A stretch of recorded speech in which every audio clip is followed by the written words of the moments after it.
So my name is Jessica Hong, pronouns she, hers, and I am the curator of modern and contemporary art at the Toledo Museum of Art. Generally, people understand the contemporary as everything that's happening presently, kind of now, but even potentially now and future. But the way that I also think about contemporary, especially in institutional and museum spaces, is almost this kind of theoretical space in which we are engaging presently with past and historical narratives.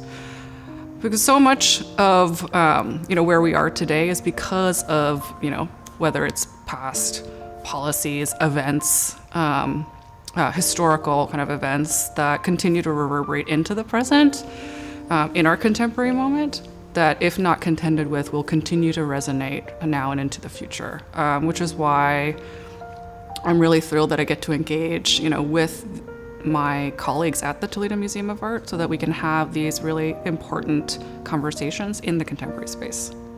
There was always some idea of having a broader kind of exhibition that highlights all of the objects, to start thinking about how we could really not just display these works, but honor these works, the artists and their practices, as well as the histories that a lot of the artists are engaging with. The kind of complex, if not violent and fraught histories of the American South, in which a lot of these artists, are ancestrally linked.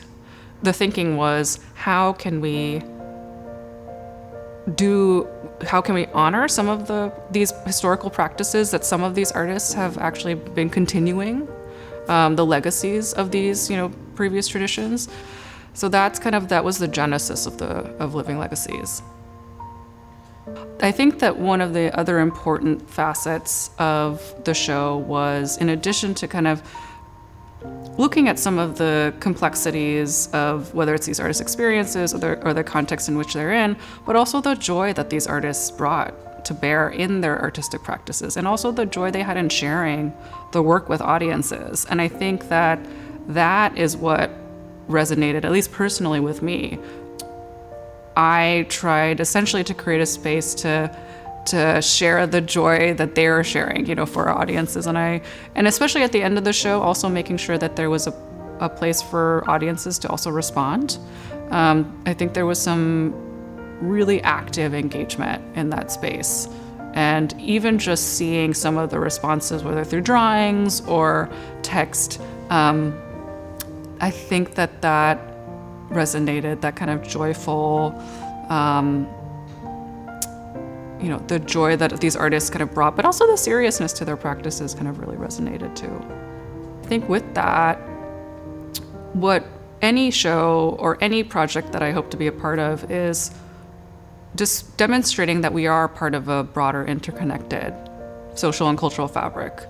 Whether or not it's a historical narrative that you may not be aware of or an experience that is not explicit to you, there's still something that resonates, and you can kind of build and generate that connection, whether it is through an acquisition or through an exhibition.